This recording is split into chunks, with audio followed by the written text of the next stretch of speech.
Hello, everybody. I'm sure that my son just came in here and did that because I know I undid it. My baby loves to come in here and do some stuff he know he ain't got no business doing. Okay, let me just pause on this music, you guys, because we're getting ready to get started. Thank you guys for coming on in. I'm getting ready to give you guys a pretty quick talk. I'm going to try to stay within the 60-minute time frame that's normal for me and try not to go and talk you guys head off for the whole morning. But just bear with me. I'm trying to get my screens adjusted. So, how's everybody doing? I hope that you guys had a great weekend. And I'm going to try to add a little bit of flavor and spice to your Monday morning because I know plenty of you guys are like, ugh, it's Monday, but trust and believe me, it gets better. So today we're going to be talking about mental blockages. I want to introduce myself because I get into a habit of not doing that. My name is Reese Roberts, you guys, and this is Entertain the Thought. This podcast is dedicated to consciousness in the Black community, the so-called Black community. Let me make that specification because you guys know I don't like to say things that are inappropriate out of context. To call us Black is what's called a legal misnomer, and we're not legal misnomers. So I will refer to us as the so-called Black community. Moving on.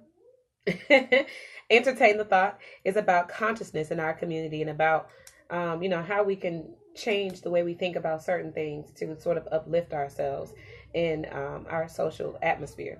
So today we're talking about mental blockages. Okay, Shahid, please go. I'm working. My son loves to come in here and bother me while I'm trying to talk. So, mental blockages is the topic for today, and I want to give special attention to this because I know there are plenty of us out, in society that are really, really trying to get on this wave of positivity where everything in life is peachy and cream, and we are thriving and doing well enough to post on social media and all this other stuff. But there's a formula to that. It just doesn't come easily. It doesn't come without work, and it doesn't come unwarranted. To be in a place where you are fully living a positive life is just not easy to accomplish, especially not if you do not know yourself. Okay, and this is one of the main components of living a positive life and thriving is that you must identify yourself and know who you are first, because you have to know what's good for you. The law of relativity tells us that everything we experience is only relative or relevant to us. Anything that you feel like is positive or negative does not apply to everyone else. Only you determine what is positive and negative for you. And so we have to get to a point where we realize that our mental blockages, things that's stopping us from living this kind of fabulously positive life, it comes from us having these identifications where I can say, I know who I am and I know what I want and I know that this is good for me or I know that this is bad for me. And it takes a lot of work to get there because we have social conditioning that gets in the way. We have social conditioning that tells us that we are different than what we actually are. Social conditioning doesn't tell you that you're a god. Social conditioning doesn't tell you that you are a creator and that you are connected to a very powerful source that gives you the ability to systematically create in this reality, in this third dimensional simulation, which is, connected by the computer of your brain. So these are things that we have to start conceptualizing properly and getting ourselves to a place where it's not as difficult anymore to make these changes over from being negative to ourselves versus being, just living a positive and thriving life. So mental blockages is the topic, you guys, mental blockages. Now, first thing I want to talk about is overthinking, because this is something that a lot of women really struggle with. I know myself, a lot of my female counterparts, we get to a place where we cannot even focus our minds on our breathing so that we can meditate and get to a point where we are focused. There's a family member on my husband's side of the family, and this is an elderly woman. She's 90 something, just had a birthday. She's 90 something. She has 2 sons and they are drug abusers, and she's like at a place where I believe she's ready to, sort of relax and release, if you understand what I mean. But she can't because she feels responsible for the two children that she has. And these are men well into their 60s that are living with her and, abusing substance, they're under substance abuse. So I was at her side in the hospital and talking to her, and she said, oh, just going over her mind. She's just thinking like, oh, that house is paid for. And I told her, I said, oh my gosh. I said, no, no, no, no. I said, please don't think about that right now, because the house being paid for, I already know in her mind, she's like, my sons live in my house and it's paid for, so I don't have to worry about them being out on their behinds or not having what they need to survive. And I just, I'm thinking to myself, you are sick. You are trying to recover. You're trying to get your mind right. But just as a woman, your children, even in your 90s and they're in their 60s, she's still letting her wheels spin to the point where she's not even considering herself. The fact that she needs to breathe and relax and heal in this hospital in her 90s. She's thinking about them. And so I'm like, oh man, I told her, I said, don't worry about that. I said, please don't worry about that. I want you to worry about relaxing. I want you to worry about telling these doctors how to care for you and blah, blah, blah. So this overthinking is a real problem for us when we don't realize that the overthinking, the loops that we get ourselves into, it's generally about somebody else. It's generally about another person. And so it's really hard to get to a place where you're like, okay, well, where is this thought process taking me? Is this thought process doing anything that is productive for me? Or is it just me spinning my wheels about what I need to do for the benefit or for the progress of another person? And a lot of times, this overthinking, it kills our ability to act. It kills our ability to really plan out and understand what's happening in the long run. To me, my cycles of overthinking really get me to a place where it's like a whole big old mountain of something just falling down on you. All these thoughts and all of these, I need to do this. I need to be this. I need to accomplish this. I need to have this. And everything just starts to, pile up on top of your shoulders to the point where you throw your hands up and you don't do anything because you're like, all that stuff I need to do, how about I just go lay down in the bed and we start there. And then you end up where you're not doing anything at all. And so you're like, okay, I think next time I'm going to do this. And then, you get into the same overthinking loop again. And I want to say this. Yes, I am doing the podcast right now. And yes, I am talking about you, but I'm also talking about me. I'm also talking about all of my other sisters out there that are definitely dealing with this same thing. I talk to people a lot. And what I know is that we are all generally going through the same things because the spirit is one. And you know how you hear something, somewhere and you're like, dang, I was just talking about that. And it's not something that you normally talk about. You're like, dang, I just heard somebody else talking about that. This is what's happening to us on a collective consciousness level of spirituality. And so, yes, I'm talking about all of us. And I know for a fact that this is what we're all going through because we're all trying to grow and change. Everybody is on a wave of positivity where we're all trying to figure out what's what. Who am I? Where am I going? What am I doing with this? All these thoughts that I'm having, all these ideas, all this imaginative thinking, all of these, business ideas I keep coming up with. I told my sister-in-law last night that what happens when we get into this path of overthinking, this is what it looks like. It's like this. These are your thoughts. This is you taking action. Your thoughts are consistently just ramming themselves up against you taking action. Because what happens is in the process of manifestation, there's a process. You have to plant the seed and then you take action on watering it and doing things to work the land, to work it until it starts to grow. And then at the tail end of that system is where you reap. And so what's happening with us overthinking things way too much is that we're trying to manifest things without the middle process of the work. because we are in this what they call the McDonaldized society, where everything Shaheed, get your behind out of here with your little butt hanging out. Go downstairs. My baby potty training, and he got his little butt hanging out. Go ahead, go downstairs and sit on your pot, Shaheed, please, so I can finish what I'm doing. It's called the McDonaldization of society, where everything we want it right here, right now. We don't want to have to wait for anybody to cook our burger. We want you to throw it in the zapper and pull it out and make sure it's hot enough for me to eat right now. You understand? And so this is something that we are subconsciously trying to do with our manifestations, which is not feasible. The logic is not there because the process of manifestation is fixed. It's a fixed system. And what happens is we get to a point where we're having all these thoughts. And I want you to know that thoughts are light. They are the seeds of light, which is you. Your thoughts are you. You are your thoughts, okay? Think about that. You are your thoughts. So as these thoughts come up in your mind, that is the first step of manifestation. It is the thought, okay? So when that thought is coming out of your mouth, how many of us right now love to talk about our ideas? We love to say what we're going to do. We love to, think about what we're going to do and what we need to do.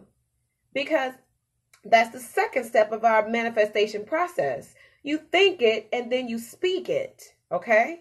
But after you speak it, what are you supposed to do? You're supposed to be it. But if you're not ever going through the process of working in order to become the thing that you thought, the thing that you spoke, then you'll never finish the process of manifestation. It essentially hits up against a brick wall and it floats off into air. It vaporizes into thin air because you refuse to do the work to get you to the place where the thought is not just a seed being planted in the soil, but it's actually a thought that is being worked.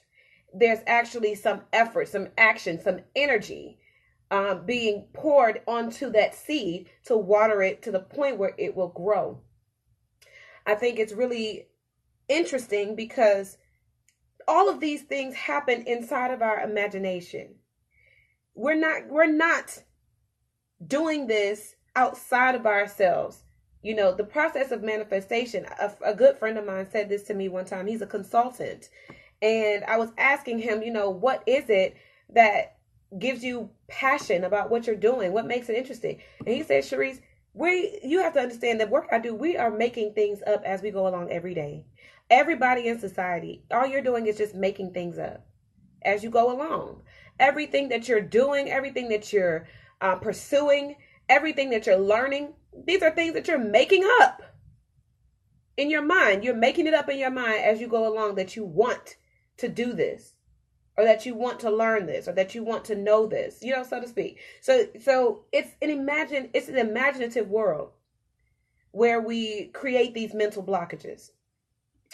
Overthinking, self-sabotage. I posted about that earlier, where we get into these cycles, these mental cycles, where we want to have this pity, where it's just like, oh, woe is me.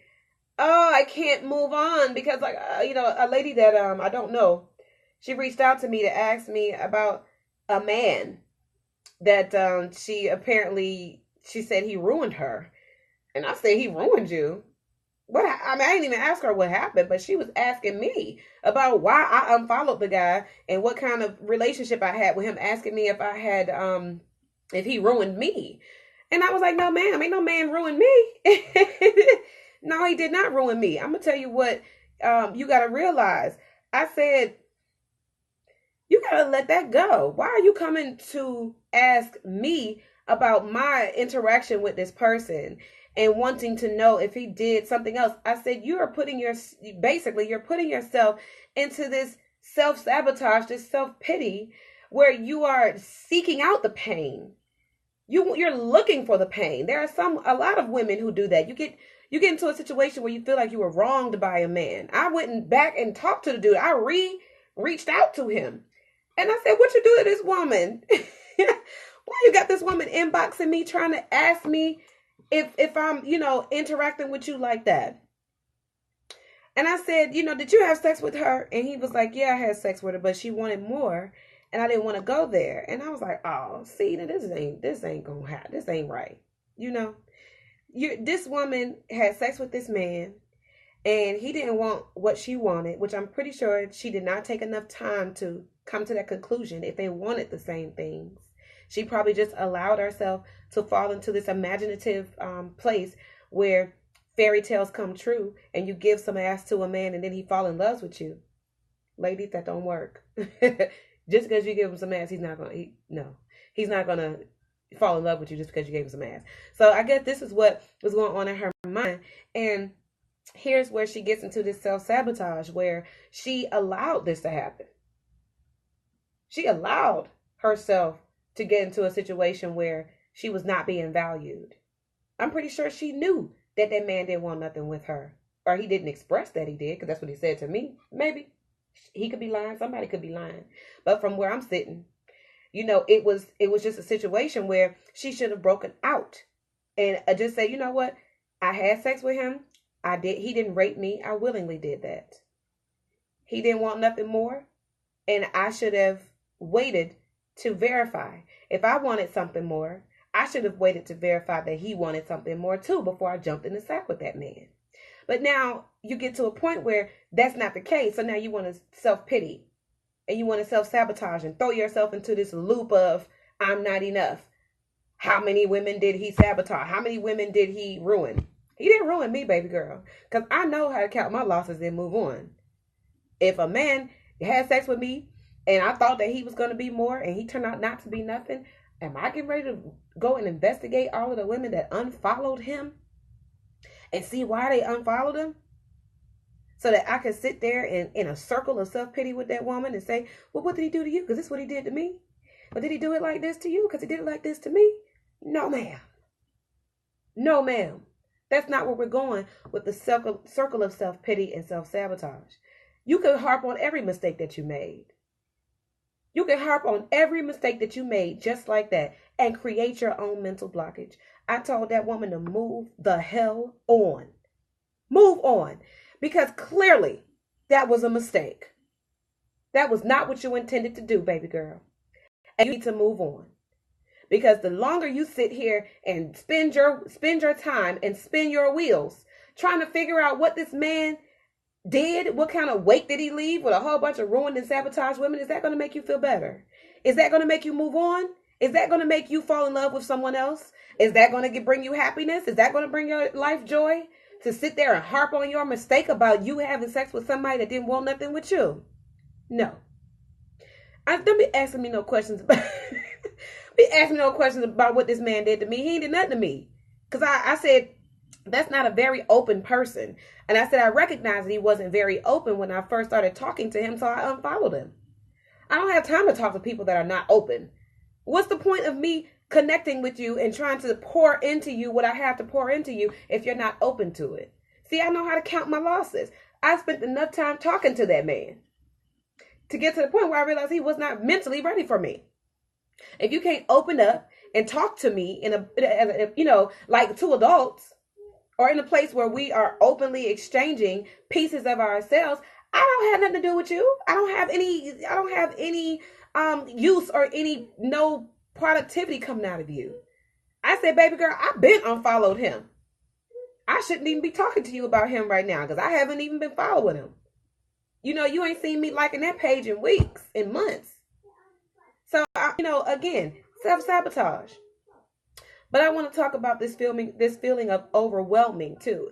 Okay, let me go and first address this comment. What should us as men do in situations like this before it happens or even after it happens? What I told that gentleman when I reached back out to him to ask him, address this woman, I asked him, what happened. I didn't want to make any assumptions.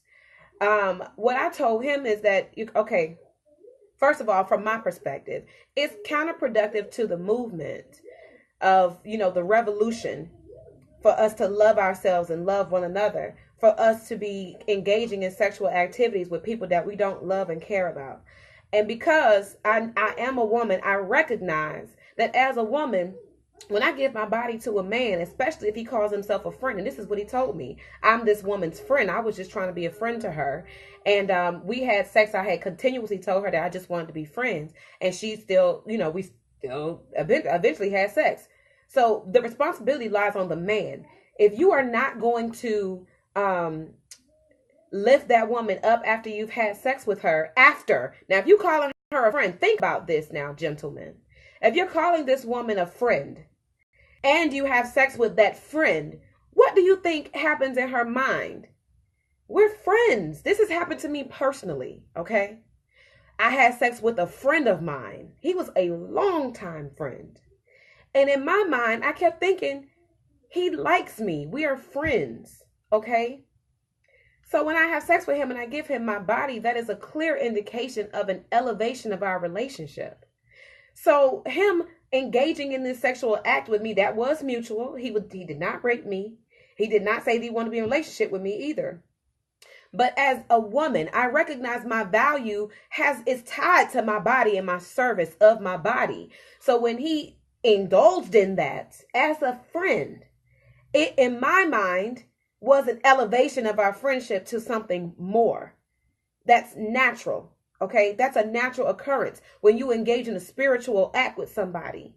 Regardless of if you're going to take it or put it in that context of a spiritual act, is neither here nor there. It is a spiritual act, regardless if you give it that respect or not. So my spirit was like, this is my friend. We had sex. This is clearly getting ready to be something. He kissing me and all kind of stuff. I'm like, oh, my friend liked me. And no, he was not trying to go there with me. This about to make me cry because I can feel that again. How it feels for a woman to have a friend. This is somebody who we are clearly of like minds. For years, I go to have sex with him, and it was just like, thanks. Okay, you're welcome then. Okay, that's fine. Okay, great. So now I can just go back to living my life doing what I was not doing before, which was being in love. Thanks. You just took some more of me that I don't have to give away to anyone else. You just took some more of me that I can't get back. So before it happens, stop yourself from doing that if the lines are not clearly laid out. Before you indulge in sex with a woman, before it happens, you can have the responsibility of being clear, okay? After we have this sex, young lady, I'm not about to marry you. After we have this sex, young lady, I'm not about to value you any more than I have already. We're just having sex.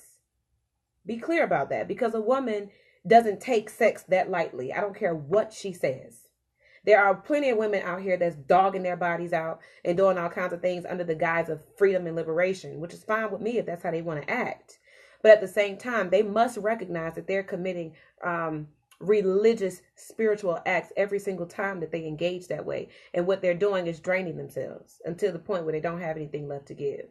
Some women don't mind going that far. And some of us do mind going that far to the point where we have nothing left to give. So, sir, I want to answer the second part of that question too, because after it happens, you do still have some responsibility. You can tell that woman after the fact very clearly the same thing, what your intentions are. If you have intentions for that woman, tell her what they are. If she starts catching feelings and she's like, dang, we had sex. Try your best to be apologetic if it got misunderstood where you were. Try to give some kind of apology, some kind of condolence, or some kind of closure before just moving on, because a lot of women can accept that they made that mistake and they're like, okay, yeah, we really didn't talk too much about this. We really didn't come to any kind of agreement that we were going to elevate this relationship to a point where where I'm okay with us having sex. A lot of women can accept that, but what they can't accept is that they feel like they had just been taken advantage of. Like you just knew that you were getting ready to go and do all, have all kinds of sex, get all kind of benefits, and then turn around and walk away, when the woman expects something from you, which is a little bit of commitment, a little bit of your time, you being open, you being spiritually connected with her. You understand? So if you don't have any intentions to elevate her in those ways after you've been elevated, because clearly you caught the nut that you wanted, You got what you wanted. If you're not going to give her nothing that she wants, then, close it out for her. Allow her to move on. Just tell her, dang, I wasn't trying to do you like that, but that's what happened. And I'm not trying to go there with you. A lot of women can take that and they can move on. But the closure is necessary. Don't just make her believe that whatever she did was, the worst mistake of her life. It's just the dumbest thing ever. You can help her out and be like, girl, we didn't talk about this. We didn't talk about this and I'm not comfortable with it. Maybe we could talk about, how we going to move forward or how we going to be friends still or what's going to be the parameters of our relationship. But do yourself a favor, and before you have sex with a woman, do that first. Tell her what you want from her or what you want with her. Okay? So that's the most complete answer I can give you for that. Yeah, and the friends with benefits thing, y'all know that doesn't necessarily work. It really doesn't work. And I agree. It is difficult to move on from various types of situations depending on how it affected you. And that's correct. But, we have to, this is what I'm talking about with these mental blockages. We have to be very careful about how we're allowing things to affect us. Because things don't affect you unless you allow them to. You have a choice. And you have intention behind what you allow to affect you and what you allow to block your mind from operating. These type of situations come with intention behind them. And so if you're not clear about your intentions and if you don't respect your intentions, okay, set your intentions for what they're supposed to be and then act on those intentions. You can't be mad at somebody else for not having that system set up for you. That's for you to do. And so instead of sabotaging yourself and saying, okay, I know clearly what I intend to do. Women, ladies, we clearly intend to get married and, y'all didn't hear that, to get married and fall in love and all these other types of things. But when we want to do that with our intentions, we somehow misinterpret what it takes for us to get there. And then we allow all these other things to happen because of our emotions, because of pressure, because of social conditioning, because of everything else that happens in our lives. We try to rush the process instead of being intentional about it. We can't have a McDonald's relationship. You cannot get a relationship or you cannot get love from a man by trying to McDonald his ass to death. You having sex with a man is the McDonald's way to get love and affection. It's the McDonald's way to just zap some stuff into your life real quick. But we all know that McDonald's food ain't real. It's too quick. It's not real. You must put time into real things. You have to put some kind of investment into things that are real. So we all have to be on our P's and Q's. We all have to recognize that at some point now, we are responsible for these mental blockages. If something is blocking your mind, it's because you are allowing it to block your mind. Now, the feeling of being overwhelmed is another mental blockage. We talked about that already in the beginning. But again, put that in proper context. A mental blockage, a feeling of being overwhelmed, is really a lack of organization. It's a lack of having too many thoughts that don't have a direction. They don't have a target. Okay?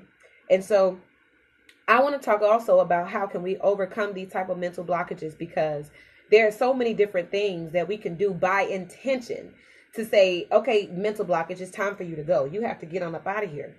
And number one is going to be organization. We have to start organizing our thoughts. Now, these things can be applied in different ways at different times, but the organization of our thoughts is extremely imperative as we move forward through this system of manifestation and getting these mental blockages out. Okay. Resources is one of those things. When you don't know where you're going with all these thoughts, they're just kind of piling up and showing themselves whenever you're trying to do something important. You feel overwhelmed, so you stop doing anything altogether. And you just put the thoughts down until you pick them back up again, and you get overwhelmed all over again because you didn't chance to do it. This is because of organization. When you're able to organize your thoughts, I say write them down on paper. Every thought that you have is abstract until you write it down on paper or until you begin to speak it out. Speaking and writing is a form of organizing thoughts because it has to come out in a linear pattern. Okay, when you write, it's linear. These are pieces of information that build on top of one another. You can't write out let's just say you're trying to write an essay.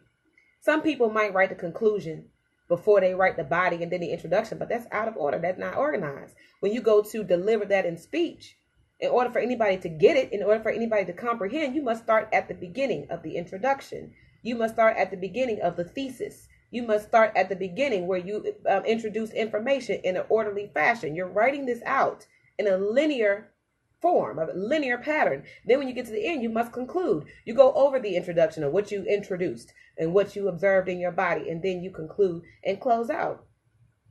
This has to happen for your thoughts. This has to happen for your thoughts. The more you write these things down, the more you have this interaction with your thought processes, and you're saying, oh, okay, I had this thought, so let me write this out, and then I can look at these thoughts and begin to organize them. I have these resources. I have this education. I have these skills. I have this support. I have these ideas. I have all these different things that I can bring together for the organization and the action of these thoughts. Not just thinking, overwhelming. It is me pushing myself. There you go. Pushing yourself. This is it. These are the overcoming elements. Gather your resources, okay? Plan some things. Organize those thoughts. When you are at the very edge of, okay, I have all these thoughts that need to take action, I must organize these thoughts, write them down, speak them out, because that's what gets them in order. Everything in this universe happens in decency and in order, and you must not neglect the order. This is an ordered system. Order my steps in your word. Please order my steps in your word. Y'all better know what I'm talking about. This is church. You order your steps in the word. You write it out. You speak it plainly. And then you get to step it. Order those steps in the word. And so this is what pushes you over. Once you have that plan written out, you know exactly where your feet should be going. You're planning your footsteps. The footsteps are clearly marked out. You know to step on that next. Okay? You know to step on that footstone next. You know to hop that way next. You know you need to be in this position next. You know what your strategy is. Because you've organized these thoughts. You got a business idea. You want to fall in love, be in a relationship. You want to save some money. These are all goals. You know what it's going to take for you to fall in love with somebody. If you don't, then you got a few steps you need to take first. Get to know yourself. If you don't know what kind of business you want to start, but you want to start a business, get to know yourself first. You know how many business ideas I launched? I'm talking about actually working these businesses, getting them branded logos and everything. There was at least 3 or 4 businesses that I launched on the market, products, marketing, services, everything. And none of them fit me because I didn't know myself. I kept picking them up, putting them down, picking them up, putting them down. Because after I got to working in them, then I realized this ain't for me. I don't want to do this. This is too labor intensive. I'm not trying to have no calloused up hands like a man. I don't want that damn career. Put it down. You understand? So then we go into these back and forth with ourselves. We get to narrow and we get to refine what our idea of happiness is. So that way, again, you're organizing, you're planning. I can say, I don't want to run that kind of business anymore. I have the resources to start this kind of business. I have the education to start this kind of business. I have the support to start this kind of business. I have the image. You understand what I'm saying? To do this kind of business. So things start to fall in line once you get to know yourself and you're writing these things out. And you see, y'all, I wish I could show y'all. This is just one of my little notebooks. Y'all, all I do is write. Every thought, every idea, everything that I have. I'm going to show this to Facebook too. I'm sorry, y'all can't see this. But this is the stuff when I'm ready to start doing something. I'm ready to start manifesting something. The first thing I do is go grab my pen. I got to write it down. I have notebooks. I have at least 4, what do you call these things? Clipboards, notebooks, journals everywhere in my house. I have paper up on my walls. If you can see this behind me, This is where I write down my day to day. I write everything down that I want to accomplish. Because why? I have to get it organized first. I got to see it. I got to see where is what's the end going to be? What is the end going to be? Because if I can see the end, then I can definitely, narrow my path. It's like having a GPS when you have a written plan. It's a map. You get to look at it and it doesn't become so overwhelming now. Have you ever had to go run errands in one day and you got 15 stops to make? And you're like, dang, I got to go all the way across town. You sit there, you thinking, you like, damn, I got to go here, there. And because you ain't write none of this stuff down, you ain't got no map in front of you. It's overwhelming because you're trying to figure out what's the shortest route, the easiest route to take to get there. But you put a map in front of your face where you can see, okay, I wrote this down. I can go here first, then there, and then come on, look back here, and then I'm back at home. Easy. Take the overwhelming part of it out because you organized and because you planned and because you thought about every step it was going to take, every little thing you needed. I needed to do this first, but I can't get to this part yet because I didn't do this part. You don't have to overwhelm yourself with thoughts. You don't have to when you're releasing them onto this paper, when you're letting the paper hold your thoughts, and then you just refer back to it when you need to. You come back to this and say, okay, look, I don't check that off. I'm done. You have actions now. Check that off. I'm done. All right, now we're on to the next one. And the whole time you're doing these check marks, you're giving yourself a feeling of gratitude. You're giving yourself a sense of fulfillment and satisfaction because this is like getting an A+ on your paper.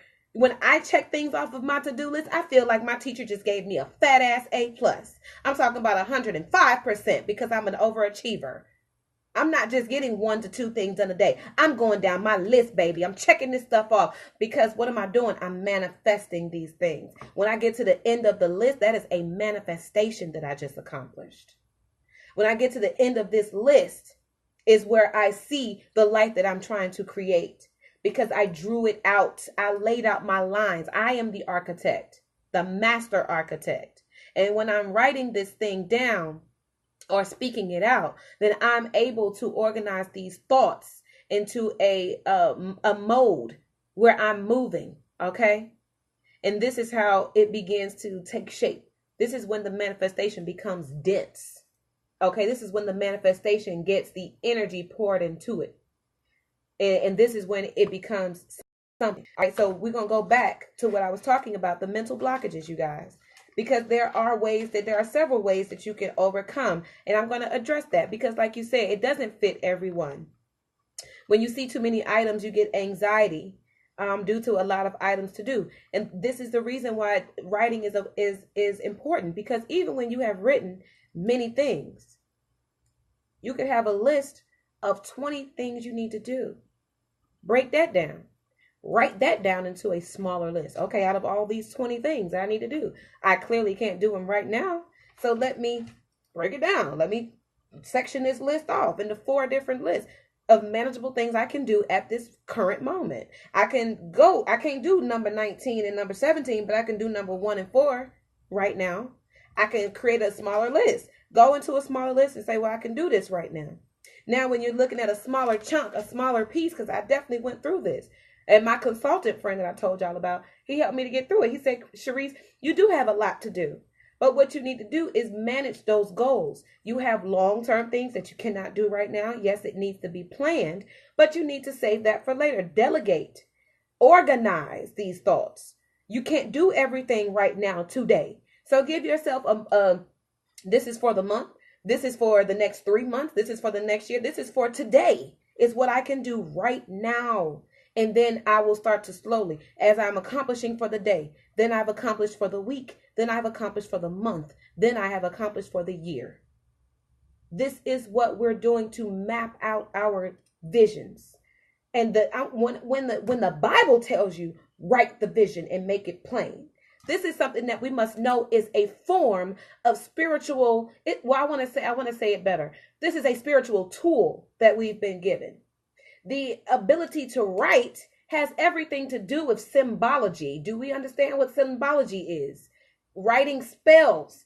We, in our ancient civilizations, we use hieroglyphs in order to communicate certain ideas. A lot of like how we do with emojis right now. We're back into an age where we're using pictures and images to depict our feelings. The same way they did that back in the day with hieroglyphs to depict certain elevated things that really can't be said with words. It can only be shown in a picture or a drawing, something where you're writing this out. Now you have to understand that a letter is a symbol. If I say, what letter is this? It's an S. You know that that is the symbol for this sound. You know that it's a symbol that represents something else. So when you go to write out all of these symbols that represent what you're going to do, it provides you a plan for your energetic release. Because when you begin to act according to these symbols that you've written down, because again, these symbols are representative of ideas. They're representative of feelings. They're representative of actions, of actual tangible things. So when you write this down, it becomes a way for you to release this energy. You're now saying, okay, I have a plan that I can act on. This is a transference of energy. You just transformed energy 3 different forms. First, it was an intangible thought that was very high frequency, meaning that you cannot touch it or see it. It was in your head as a very high frequency, high vibrating thought. And then you gave it density when you began to speak it and you began to write it. Okay. But then that was a transference of energy. It took you some energy to think this and then go ahead and transfer it onto paper. You have to get the energy out of you. Okay. I'm planning this out. I'm writing it. This is coming out of my mind and it's going onto this paper. And then, okay, now that it's on the paper, what else do I have to do? Use my mind one more time so I can go and look. All right, what I got to do? What I got to do? You understand? And then the third transference of energy is when you begin to do. I'm no longer looking at this paper. This thing tell me I need to get up and I need to go do this. This paper says file this document. Okay, damn. I'm no longer talking about this anymore. I know I got to go file this paper. I got to go file this paper. This is an action I'm going to take. I'm going to get a stamp. I'm going to get an envelope because this paper, which came out of my mind, tells me that I need to take action on something very real and tangible so I can get to the end of my list. I can get to the end of my manifestation. If I don't file this paperwork, I'm not going to legitimize my business. If I don't file this paperwork, my ideas are not copywritten and trademarked. If I don't file this paperwork, I'm not getting my refund on time. If I don't go and take action, come on, y'all have to understand these are thoughts. These are thoughts first. And every last one of them, they will be overwhelming if they don't get a chance to come out. Because what happens is that your subconscious mind doesn't want to stop manifesting just because you refuse to do. Your mind and your heart and your soul still wants what it wants. And what it's trying to do is coach you. These thoughts they're not trying to overwhelm you, but what's happening is the lack of action is causing the thoughts to back up on you. Because let me tell you what happens. When you release the energy on the paper, it's not in your mind anymore. When you do it, it's no longer on the paper anymore. You checked it off. So you're transferring this energy out of your mind into your reality. This is how reality is created. You take it out of your mind and you put it in your reality. You manifest it in your reality. Yes, it takes time sometimes. Yes, it takes work sometimes, but you're transferring the energy.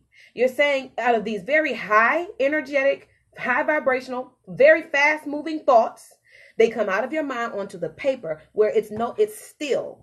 It is now stationary. It has become an inanimate object. It's no longer floating around in your mind. It's now on this paper where you can look at it as if it were something that you needed to conquer, something that you needed to accomplish and achieve. You put that on the paper and there goes your energetic release one more time to where you're taking action on what's on the paper. And once it's manifested into your reality, guess what? You've accomplished. You don't want any more. It's not floating around in your mind anymore. It's gone because you have taken the energy out of your mind and put it into your reality where it can reverberate. This is where the vibrational frequencies, or I should say the magnetic tendency of our heart. Once you start to move on the desires of your heart and you start to give your heart what it's asking for by doing what your heart is telling you to do, then your heart and your mind will stop conspiring against each other. Your mind won't have to keep on telling your heart, different things that your heart is telling your mind different things. They become one. Your mind is thinking, your heart is feeling, and your hands are doing. You're feeling sympathetic for yourself because you recognize that you have not achieved the things that you want to achieve. So you become sympathetic to yourself, empathetic to yourself. And you start saying, you know what? Okay, brain. Come on, brain. Your heart, it starts to say, come on, brain. What do you want? Come on, brain. What do you want? Damn it. You know how many times I had to cuss myself out? Because my heart is like, why is this brain not trying to do what it wants to do? Why is this brain not doing what I'm asking it to do? We are supposed to be friends here. This is where you begin to know thyself and where you become your own best friend. Because I had to say, you know what? All right, heart, I love you. And I know you love me. And I want to give you what you want. So as a brain, a very intelligent brain, I'm going to start working on your behalf. I'm going to start asking you first before I take any action on anything. I'm going to ask my heart, what does it want? I'm going to ask my heart, what do you want, bitch? Because I'm tired of hearing you complaining to me all the time about what I'm doing. My heart is constantly like, what are you doing? And my brain is like, I'm working. I'm working. What do you want from me? And my heart is constantly like, I want you to do what we want to do. You're not doing what we want to do. You're working, yes, but you're spinning your wheels, bitch. You're not doing what we want to do. And so my mind is like, all right, okay, let's think about this. All these overwhelming ass thoughts. Let's think about it. Let's write it out. What you want to do? My heart says, okay, I want to talk. My heart starts saying, okay, now, I'm in corporate America. This ain't where you do no talking at, okay? I was in corporate America, and my heart talking about it wants to talk. It wants to connect with people. It wants to, it wants to be all lovey-dovey. And my brain is like, why? How is that going to make you any money? How is that going to bring you any satisfaction at all? And my heart had to come back to my brain and say, well, who told you that I wanted any money in the first place? I want to express myself. And you up in this corporate office, we cannot express ourselves in here. You can't be heard. These people don't want to look at your nappy head. These people don't want to hear what you have to say. All these idealistic ideas you keep coming up with, they don't want to hear it. You can't express yourself in here. And so my brain was like, okay, well, what you want me to do about it? This is how we're making our money. And my brain and my heart said, okay, well, that's not my problem. How about you figure out another way to make some money? You asked me what did I want. And I'm telling you what I want. As a heart, I want to express myself. You figure out the damn rest. You smart, brain. These are the conversations I'm having with myself. Going crazy as hell. And my brain starts to go, oh, I see how this works. You get to feel all the feelings and I get to do all the work. Pretty much. It's like husband and wife. The heart is the wife and the brain is the husband. And basically she's pimping him. My brain is getting pimped for all of this work right now. But then at the end of the day, I somehow find satisfaction. I am happy as hell when I get up from these little sessions with y'all and I go find my baby and I get to, I'm not working a job right now. I don't have a whole lot of money. But when I tell you that my heart is happy and eventually what my intentions are, which is to be successful and wealthy, that will come. And my mind is not even worried about it because my heart is so busy feeling good. Damn, I feel good. And I be trying to tell you, it's not even about money. It's about the purpose. Why am I doing this? Why am I doing it? Because number one, I know it's needed. And number two, it's because I enjoy it. My heart is like, bitch, you are doing it. You're loving it. And it's nice. My husband is working right now. He doing what he want to do. He driving trucks. He's providing for our household. He said, babe, you shouldn't even have to work. I was like, that's my kind of nigga right there. I don't have to work. Boy, I could talk to y'all all damn day without a care in the world. I could do this all day and just be in y'all face. But this is because my mind said, all right, heart, what do you want? And I was kind enough to myself to make the changes using my brain that I needed to make it happen. And now my heart is fulfilled. My heart is satisfied. I don't have so many struggles. I don't have so many mental blockages. I'm on a path now where I can be committed to the path. I'm not dropping. I've been working my business since I stopped my job It'll be a year soon. I'm very excited about that. And I'm very happy because I have been steadily working towards my goals and I'm starting to see those manifestations come about. And it's nothing but satisfaction because I turned my whole life around in a matter of 12 months. I turned my whole life around doing what I want to do, doing what feels good to my heart. And it's also within the capacity of my brain to do.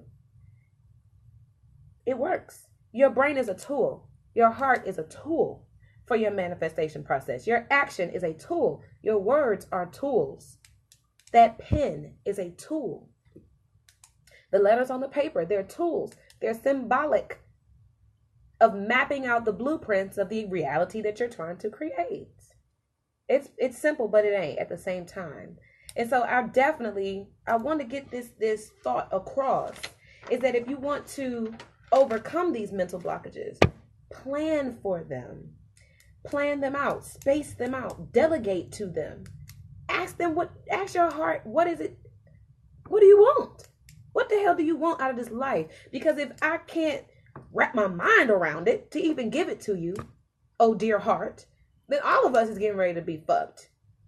Because if you don't satisfy your heart, your mind will never release you. Your mind is never going to release you if you don't teach your mind how to conform and be kind to your emotional heart. So many times we get people out here hating on the feminine divine, the divine feminine, the heart, the emotions that it keeps, the things that it feels. Why are we denying those things to ourselves? You have every right to feel the way you feel, to want what you want, to be who you want to be, go where you want to go, desire the things that you desire. It's your mind that's telling your heart no. And your mind that's telling your heart these mean and nasty things. I mean, tell your heart to start speaking to your mind. What the hell problem do you have with me being happy? You want to be out here spinning your wheels on all these things society telling you that you're supposed to do, and all of these things, and all of these people in your life got these expectations of where you're supposed to be and how you're supposed to look and how much money you're supposed to have and who you're supposed to be having sex with. Woo! It's too much. What do you want out of your heart? Who are you trying to love? What kind of man, what kind of woman do you want to devote your time and attention to? I mean, what does your heart want? And then at some point you have to be intentional about giving that to your mind. To your heart from your mind. Your mind is the tool that you're using in this dimension. You know, your mind is the link from the spirit where the heart resides. I need you to understand this. Your heart is most connected to the spiritual realm. Your heart is a spiritual magnet. It is more connected to the spiritual realm so much so than your brain is, because your brain is very technical, logical.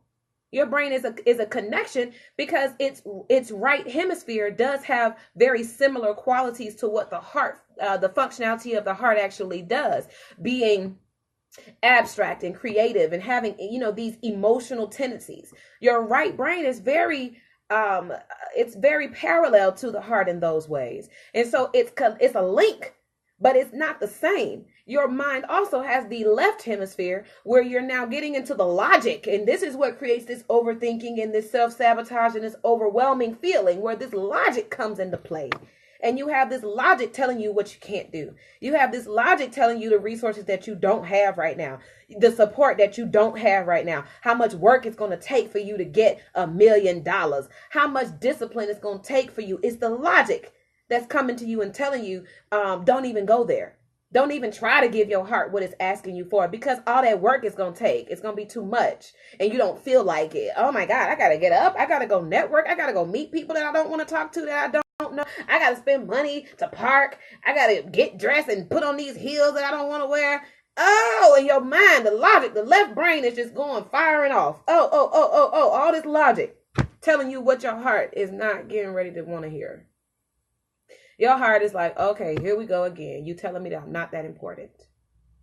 My heart again feels diminished, demeaned, where it's my heart can't even get a little piece of the pie. I can't even be satisfied a little bit. You understand? That's right. When you're living in your lower chakras, when you can't even get out, you get yourself to a place where, the mind is no longer working against itself. You understand? There's an alignment that has to happen. This left brain has to start working to a place where it's not giving you logic against the heart, but it's now trying to find ways to put logic and strategy towards what the heart actually wants. If the heart says, I want to start a business, my left brain logic is not getting ready to start combating against what my heart just asked for. It's going to start working for my heart. If my heart says I want to start a business, okay, well, brain, it's your turn. The heart has spoken its desire. The heart has said what it wants. The woman has spoken. She wants what she wants. Now, the brain, being the husband, you need to come up with some logic, with some strategy, with some plans, with some money to figure out, how is this woman getting ready to live this dream? How is this heart getting ready to experience this which it desires, this experience that it wants to see? You put that mind in motion and you begin to write it down. You write it down, plan what are you getting ready to do for your heart? What is your brain getting ready to plan out for your heart? And then after your brain plans it out, you have another partner in this whole scheme, because you also have a body. Your body is willing and able to move through this third dimension to do things. Your mouth is a tool. Why is it a tool? Because when you have these ideas and you need to gather your resources and find support for these ideas and share these ideas with people, guess what you're doing? You're using your mouth to organize those thoughts into something that other people can understand and comprehend. You're transferring your energy once again out of your mind onto the paper, out of your mouth onto someone else's psyche, onto someone else's thought pattern, to where they're now able to put that into context in their path or their walk and say, I know something out of my heart's desire that might be able to help you and support you in what you're doing. So now you've just created even more, momentum. You've created even more momentum in the production, in the manifestation process, because now you got more energy being poured onto these plans that you have already manifested onto your paper. Okay, use your tools, use your mouth, use your hand, use your feet. When I know that I need to boost my confidence a little bit, sometimes before I go out to network, I need to study first. I need to look at my notes. I know I'm getting ready to be talking about my business. I know that I'm getting ready to be sharing this, which I have already planned out. So I'm going to go over my plans. I'm going to give myself a boost of confidence because I'm about to go over my plans. When I go networking, you're not about to ask me what my elevator pitch is and I get stomped. No, ma'am, I'm an overachiever. I'm going over, and then when I walk through them doors, when I step foot through them doors, guess who was all the way on point and all the way confident up here and in here? I know that I have what I need up here because I wrote it down. I know that I have what I need right here because me and my mind, my heart, we've been talking. We've been having conversations. And we now know when I go and talk to you, there's a purpose for this in my heart. There's a plan for this in my mind. And the only thing that's going to happen right now is that it's going to happen. Whether you become a part of it or not, this is the plan. If you like it, get down with it. If you don't, let me move on to the next, because there's always a yes for every no.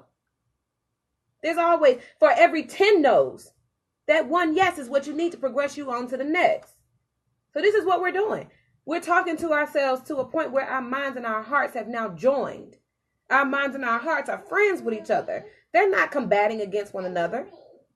Okay, Shahid, I'm coming. You pee-pee? Are you sleepy? Okay, I'm coming. So I'm about to wrap up, Shahid. I'm done. All right, so you guys, these are the mental blockages. Find your resources, educate yourself, plan for what your heart desires using your brain. Find support for whatever it is that you're trying to do. Find people that are able to uplift you in your thinking, to give you ideas on top of your ideas. You want people that are going to, give you whatever it is that they have, even if it's just a word of encouragement. You need that on your path. And make sure that you're writing so that you're eliminating these self-doubts, that you're eliminating these blockages on your path. I had a girlfriend one time that simply told me, Sharice, you just need to get doing. You need to get active. You need to get doing. And then you'll be just fine. And it wasn't until she said those simple words to me that I actually began to do what my heart wanted me to do. You guys, I love you. My name is Reese Roberts. This is Entertain the Thought, and this was about mental blockages. If you missed any of it, please go back to www.reeseroberts.com and click on the blog and podcast tab so that you can go into the archives. I'll have this posted up at some point and you can go back. But if you don't see it there, just go through the archives, listen to something else, and I'll come back. Okay?